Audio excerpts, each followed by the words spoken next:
When we talk about electrified vehicles, most people only picture battery-powered EVs, but it also includes gas-electric hybrids, and that's what I have here as a 2024 Toyota Corolla Hybrid. It's pricier than its gas-only Corolla equivalent, but for many drivers it may be worth the step up for the smooth performance and fuel savings.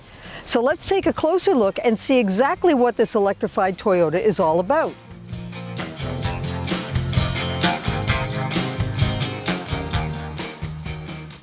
The Corolla starts out in gasoline only and in 4 trim levels, starting with the base L model at $23,490.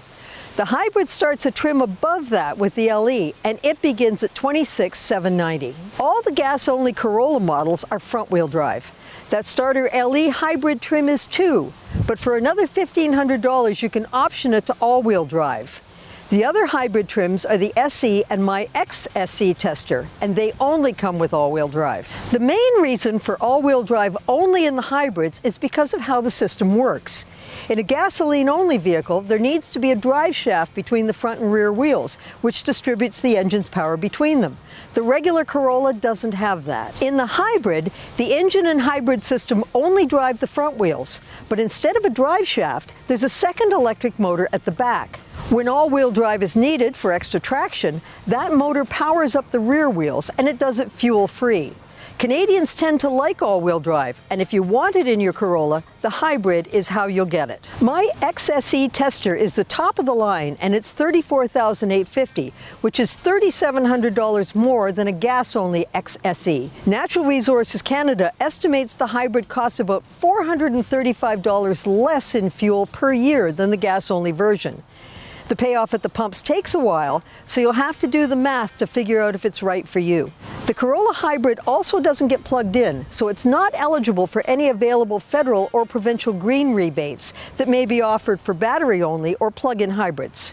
Instead, the Corolla Hybrid charges its hybrid battery with regenerative braking, which captures energy that's otherwise wasted when decelerating.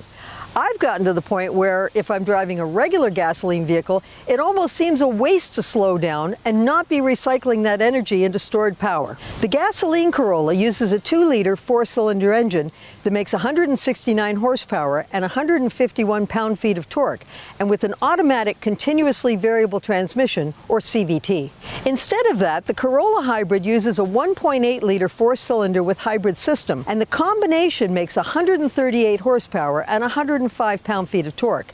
This is where you look at the numbers, but you also have to go by seat of the pants and how it feels. It isn't a quick car off the line, and its CVT can be a bit noisy when it's accelerating, but it has no trouble getting up to highway speeds, and it's smooth in traffic, and it feels stronger than those power numbers could suggest.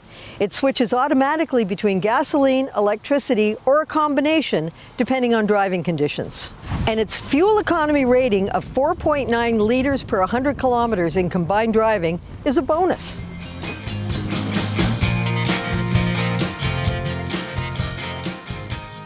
The cabin is starting to look a little bit dated with its monotone materials and gloss black plastic, but I like its simplicity because simple controls help to reduce distraction.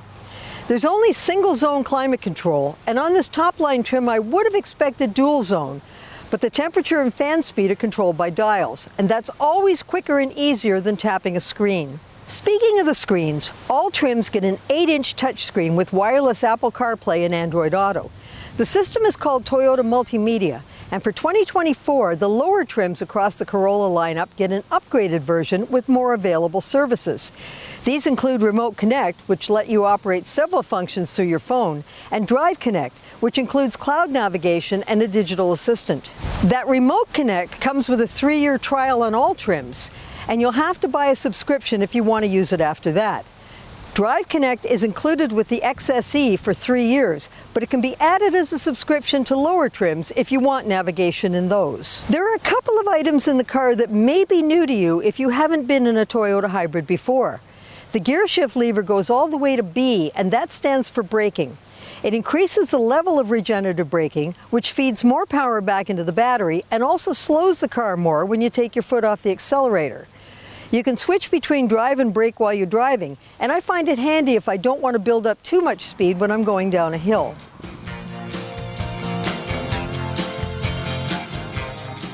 When it's activated, the EV mode is meant to keep the Corolla Hybrid on electricity only at low speeds, such as when you're meandering around in a parking lot. The thing is that when you're driving slowly, the car switches to electricity anyway. And if you exceed that low limit or you press the throttle too hard, the EV mode shuts off. And for those who do use it, you'd think it would just slip back into that mode again once you slowed back down to within its limits, but it doesn't, and you have to push the button again. Overall, it seems pretty pointless to even have it.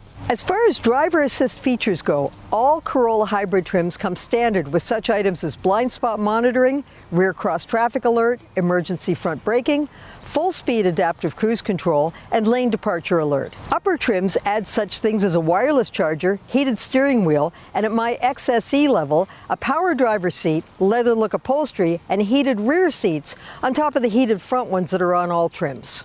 The Corolla overall faces a number of compact sedan competitors, but only 2 of them come as hybrids. The Honda Civic will be all new for 2025, and it will now offer a hybrid with an advanced system that'll make 200 horsepower and starts just over $35,000. The Hyundai Elantra Hybrid offers a lot of features and a price tag of $30,499 in its single luxury trim. And if you're looking at the Corolla, you'll definitely want to test drive that one as well. And if you're looking at the regular Corolla, look at the Corolla Hybrid as well. It's pricier than gas alone, but it has a lot going for it, and you'll want to drive it just to see what it can do. For Driving.ca, I'm Jill McIntosh. And for more news and reviews, follow us on Driving.ca.